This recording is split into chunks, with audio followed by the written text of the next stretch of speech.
Hindi pa rin sumipot ang mga resource person mula sa Office of the Vice President sa pagdinig ng Kamara ukol sa umano'y anomalya sa paggasto sa daang milyong pisong confidential funds sa ilalim ni VP Sara Duterte. Nagbanta ang isang kongresista na papatawan na ng contempt ang mga OVP officials na ito. May balitang A to Z si Kim Salinas. With the COMSEC to... No-show pa rin sa ika-4 na pagdinig ng House Committee on Good Government ang mga opisyal ng Office of the Vice President kaugnay sa mga anomalya umano sa confidential funds sa ilalim ni VP Sara Duterte.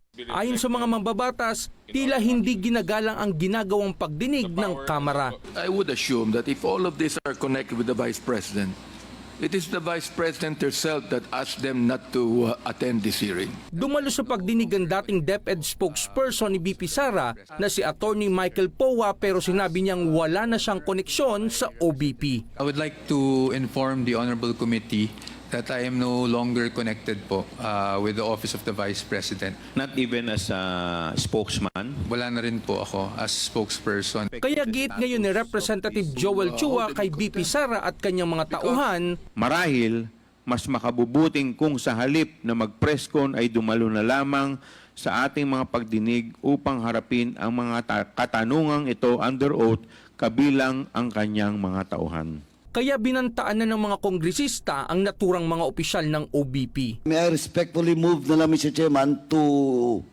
once again issue subpoena ad testificandum to all those mentioned names. If they will not come for the 5th time, then I might make a motion to hold them in contempt.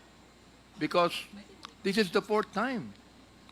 This is unfair to these people here who have attended every time that they are called upon. Napag-alaman na sa isa sa 7 hinahanap ng mga resource person ay umalis na ng bansa. Attorney Zulaika T. Lopez entered the immigration gates of the airport last night at 7:31 p.m. Aboard flight PR-102 Manila to Los Angeles.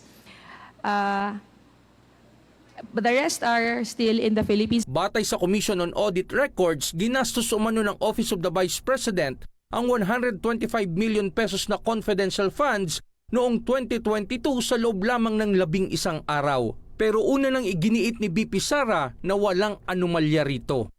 Para sa Balitang A to Z, Kim Salinas.